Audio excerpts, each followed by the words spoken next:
Brazil are out of the World Cup. Croatia with a chance to hit yet another final in consecutive World Cups. Two 120-minute games, both going to penalties. Absolutely ridiculous. Let's start with that Brazil Croatia game, right? Has to be the biggest shock for now because both you and me really had them going all the way to the finals, just given the kind of form that they've shown going into the tournament, the quality they have, especially in that attack, the form that most of their team has shown throughout the tournament, and yet Croatia.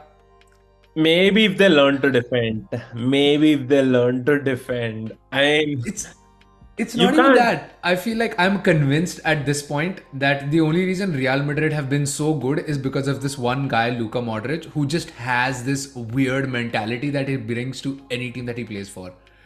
Croatia are, on paper, Croatia are so much worse than this Brazil team, and yet they just kept them pegged back, kept them stuck to just the one goal, and then equalized when it mattered the most. Their goalkeeper, Livkakovic, I think I got his name right. He seemed like a 10-armed robot. He was saving anything. He was saving everything. But there are those memes of him having like 8 arms, right? Exactly. You can't. Some days you are just at that point where you will be insanely good. And Brazil, for all that they did, the substitutions weren't up to the mark. Like Tite, honestly, I don't understand why this bias of playing Anthony comes in when clearly Martinelli was the better player in the league, has more goals and assists. I think you need to know when to let your best players go. You shouldn't be holding them back. I mean, what was this reason with Neymar taking the fifth penalty? I would really want to see Neymar actually show some courage in like stepping up. All the samba, all the joga bonito, all the dancing, all of that means nothing if you can't really take responsibility. I really think this was a joke. Do a dab, do a dance, do a carnival out of all that. But No, I mean there is some reasonable in that, where Tite came after the match and said that he was the one who wanted Neymar to take that final penalty because it is arguably one of the most pressure penalties in the game. But it also, you're right in the sense that it also strikes of a sense of almost overconfidence that yes, of course you we'll get always to the fifth the best penalty. player, you always put the best player within the third spot. Yeah, exactly. For me, it's always you should be That taking the has to first, be second, the or third penalty. third is the absolute crucial because it's right in between. Yes, Might have it's like one scored, of those may make or not have break penalties, scored. right? Yeah. Exactly, it's that make or break penalty. Fourth and fifth are again when you think about They're okay, if still you don't score important, three, but you want to make sure that your best player has at least a chance at taking a penalty and not completely missing it altogether, right? Because you would assume Neymar is a guaranteed penalty, which then adds pressure on the opposition. But let's put some credit on the opposition, right? I mean, incredible by Croatia. Good tactical play. I mean, they sat deep. They as we defended discussed, by having position. like they would play on the counter. They know that for a fact. Yeah, A Brazil team with so full of attacking talent, you had to play on the counter. They were smart enough to conserve their energy, just play Brazil out, tire them out, and hit them on the counter.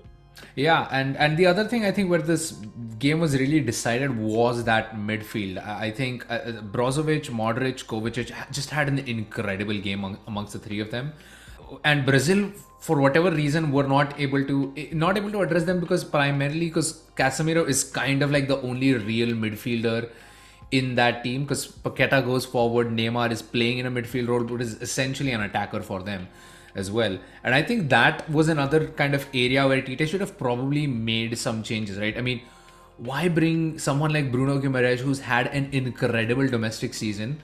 Why bring him to the Not World play him. Cup if you're not even going to play him and try to have him influence the game a little bit? He took Vinicius off, which I get it because Vinicius was just not getting any chances on the ball.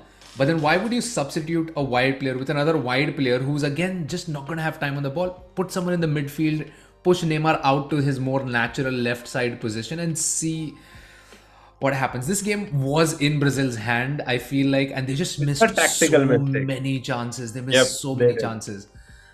it's heartbreaking almost, right? And it was like, I'm not rooting for Brazil, but it was heartbreaking to see Neymar. I really don't care about Anthony crying at the end, but it was heartbreaking to see Neymar cry. Again, I'm not a huge Neymar fan, but this seemed like his final sort of, his homecoming. Like, Game. finally he's hitting the form. Finally he has a team that is really gearing towards this big tournament, and it just, oh my, I mean, that's see, in the previous game they were just prancing about.